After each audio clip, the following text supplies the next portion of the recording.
ఓం శ్రీమాత్రే నమః. ఛానల్లోకి స్వాగతం అండి. ఈ వీడియోలో మనం మీనరాశి వారి గురించి తెలుసుకోబోతున్నాం. ఈ రాశి వారి జీవితంలోకి జూన్ 10వ తేదీన రాబోతున్న ఆ ఇద్దరు వ్యక్తులెవరు? ఈ ఇద్దరు రాక వల్ల మీ జీవితం ఎటువంటి మలుపు తీసుకుంటుంది? ఈ రాశి వారికి జూన్ 10వ తేదీన అసలేం జరగబోతుంది? మీరు వినబోతున్న వార్త మీకు ఆనందాన్ని కలుగజేస్తుందా లేదా అనే అంశాలతో పాటుగా ఈ సమయంలో మీరు చేసుకోవలసిన దేవతారాధన అలాగే పాటించవలసిన పరిహారాల గురించి వివరంగా తెలుసుకుందాం. కానీ అంతకంటే ముందుగా మీరు కనుక మన ఛానల్ని ఇప్పటి వరకు సబ్స్క్రైబ్ చేసుకోకపోతే సబ్స్క్రైబ్ చేసుకొని పక్కనే ఉన్న బెల్ ఐకాన్ నొక్కి ఆల్ సెలెక్ట్ చేసుకుంటే మేము ఇలాంటి వీడియోస్ అప్లోడ్ చేయగానే ముందుగా మీకు నోటిఫికేషన్ వస్తుంది. అలాగే వీడియో నచ్చినట్లయితే లైక్ చేసి షేర్ చేయడం మర్చిపోకండి. అలాగే వీడియో ఎక్కడా కూడా స్కిప్ చేయకుండా చివరి వరకు చూస్తేనే మేమేం చెబుతున్నామో మీకు పూర్తిగా అర్థమవుతుంది. ఇక వివరాల్లోకి వెళ్ళిపోతే ఈ రాశివారు చాలా సున్నితమైన స్వభావాన్ని కలిగి ఉంటారు. చూడటానికి ఈ రాశివారు బయటికి కోపంగా కనిపించినా కూడా వీరితో ఎక్కువగా పరిచయం ఉన్నవారికి వీరి గురించి బాగా తెలుస్తుంది. ఎందుకంటే వీరంత సున్నితమైన మనసును కలిగి ఉంటారు. ఎప్పుడూ ఇతరులకి మంచి జరగాలి అని కోరుకుంటారు. తమకి ఉన్నంతలో ఎదుటి వ్యక్తికి సాయం చేయాలనే మనస్తత్వాన్ని కలిగి ఉంటారు. ఇలాంటి ఎన్నో మంచి లక్షణాలు ఉన్న ఈ రాశి వారికి ఒక చిన్న ఇబ్బంది కూడా ఉంటుంది.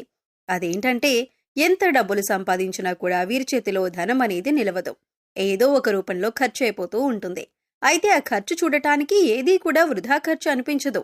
అంటే ఉదాహరణకి మీరు ₹1 సంపాదించారనుకోండి, అది ఖర్చు అవటమే కాకుండా ఇంకా ₹10 ఖర్చు కనబడుతూ ఉంటుంది. దీనివల్ల ఆర్థిక ప్రణాళిక అనేది ఈ రాశి వారికి ఇబ్బందిగా మారుతుంది. ఇక ముఖ్యంగా ఈ రాశి వారి జీవితంలో కొత్తగా ఇతర వ్యక్తుల పరిచయం వల్ల వీరి జీవితం మలుపు తిరగబోతుంది. సాధారణంగా మనం చూసుకుంటే మన జీవితంలోకి ఎవరైనా కొత్త వ్యక్తి వచ్చినప్పుడు మన జీవితం మలుపు తీసుకుంటుంది. అయితే కొన్ని పరిచయాలు మంచికి దారితీస్తే మరికొన్ని పరిచయాలు చెడుకు దారితీస్తాయి. ఇప్పటిదాకా ఎన్నో రకాలుగా కష్టాలు పడిన ఈ రాశి వారికి ఇకపై మంచి సమయం వచ్చిందనే చెప్పాలి. అయితే ఇక్కడ ముఖ్యంగా మీరు గమనించవలసింది ఏమిటంటే మీకు సంబంధం లేని విషయాల్లో మాత్రం మీరు తలదూర్చకూడదు. ఎందుకంటే మీకు సంబంధం లేని విషయాల్లో కలుగజేసుకొని ఏదైనా ఒక చిన్న మాట అన్నా కూడా అది మీకు తెలియకుండా మీకు చెడు చేసే విధంగా మారుతుంది. ఇటువంటి ఒక పరిణామం వల్ల మీరు జీవితంలో ఇబ్బంది పడే అవకాశం ఉంటుంది. ఇక ప్రతిరోజు కూడా మీరు ఎంతో బిజీ లైఫ్ స్టైల్ని కలిగి ఉంటారు. ఇటువంటి సందర్భంలో మీరు అనవసరమైన విషయాల్లో జోక్యం చేసుకోవటం వల్ల మీ పనుల్లో ఆటంకాలు కలగటం మాత్రమే కాకుండా శత్రువుల్ని కూడా మీరు కొని తెచ్చుకున్నవారవుతారు. ఒక రకంగా చెప్పాలంటే ఇప్పటికే ఈ రాశి వారికి శత్రువులు ఎక్కువ. మీరు చేసే పనిని ఏ విధంగా చెడగొడదామా అని ఎదురు చూస్తున్నవారు ఉన్నారు. అంతేకాకుండా మీరు జీవితంలో ఎదుగుతుంటే ఓర్వలేని వారు కూడా ఉన్నారు. పైకి మంచిగానే మాట్లాడుతూ మీతో స్నేహంగా నటిస్తూ మీ పతనాన్ని కోరుకుంటున్నారు. మరి ఇటువంటి సమయంలో ఇద్దరు నూతన వ్యక్తుల పరిచయం వీరి జీవితాన్ని ఎలా మలుపు తిప్పుతుంది అనటంలో సందేహం లేదు. అయితే వీరి పరిచయం వల్ల మీకు మంచే జరగబోతుంది. ఇక ఇద్దరు వ్యక్తులు మీ జీవితంలోకి వచ్చారని ఎలా గుర్తించాలి, వారి పేర్లు ఏ అక్షరంతో మొదలవుతాయి అనే అంశాలను ఇప్పుడు వివరంగా తెలుసుకుందాం. మీ జీవితంలోకి రాబోతున్న మొదటి వ్యక్తి యొక్క పేరులోని మొదటి అక్షరం ఏ అనే అక్షరంతో మొదలవుతుంది. అలాగే మరొక వ్యక్తి యొక్క పేరు చూసుకున్నట్లయితే ఎస్ అనే అక్షరంతో పేరు మొదలయ్యే వ్యక్తి కూడా మీకు నూతనంగా పరిచయం అయ్యే అవకాశం ఉంది. అయితే ఇప్పటికీ ఈ అక్షరాలతో పేర్లు మొదలయ్యే వాళ్ళు మీ జీవితంలో ఉంటే కనుక వాళ్లే అని మీరు అనుకోవద్దు. ఇప్పుడు కొత్తగా ఈ వ్యక్తిని పరిచయం అవటం వల్ల వీరు చేస్తున్న వృత్తి, ఉద్యోగ, వ్యాపారాల్లో అనూహ్యమైన మార్పులు చోటు చేసుకుంటాయి. ఇక మీరు విద్యార్థులైతే కనుక వీరి పరిచయం వల్ల ఎన్నో నూతన అవకాశాలను మీరు పొందుతారు. మీ విద్యకు సంబంధించి జీవితంలో ఎన్నో నూతన ప్రయత్నాలను చేసి వాటిలో విజయం పొందుతారు. ఇక విదేశాలకు వెళ్లాలి అనుకునేవారు ఈ నూతన అభ్యర్థుల పరిచయం వల్ల మీకు వారి నుంచి కావలసినంత సహాయం లభిస్తుంది. మాట సహాయం కానీ, ఆర్థిక సహాయం కానీ, దీనివల్ల మీరు జీవితంలో ఉన్నత స్థానానికి ఎదగటానికి సహాయపడుతుంది. ఇక మీరు చేస్తున్నటువంటి ఎటువంటి వృత్తి, ఉద్యోగ, వ్యాపారాలైనా కూడా ఈ వ్యక్తుల రాక వల్ల విస్తరింపబడతాయి. ఉద్యోగంలో మీకు వారు ఎంతో సహాయం చేస్తారు. ఇక వ్యాపార పరంగా చూసుకున్నట్లయితే వీరి కారణంగా మీకు ఆర్థిక లాభాలు పొందే అవకాశం కూడా ఉంటుంది. అలాగే ఈ సమయంలో మీరు అందరినీ నమ్మకూడదు. ముందుగా ఎదుటి వ్యక్తులు మీ మంచికి చెబుతున్నారా లేదా వారు మీ చెడు కోరుకుంటున్నారా అనే అంశాన్ని మీరు గమనించాలి.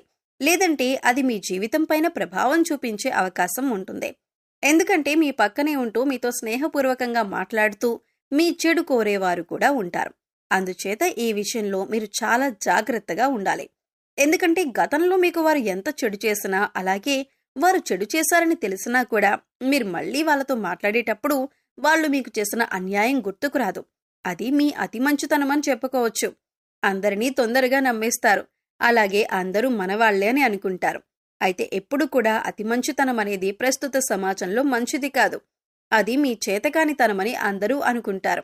అందుచేత ఈ విషయంలో తగిన జాగ్రత్తలు తీసుకోండి.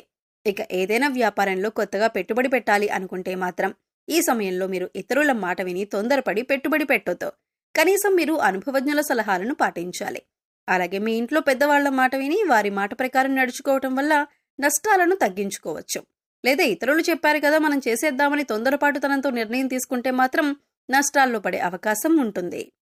ఇక కుటుంబ సభ్యుల మధ్యలో ఏవైనా చిన్న చిన్న మాట పట్టింపులు ఉన్నా, అభిప్రాయ భేదాలు ఉన్నా కూడా మూడో వ్యక్తిని మీ మధ్యలోకి రానియకండి.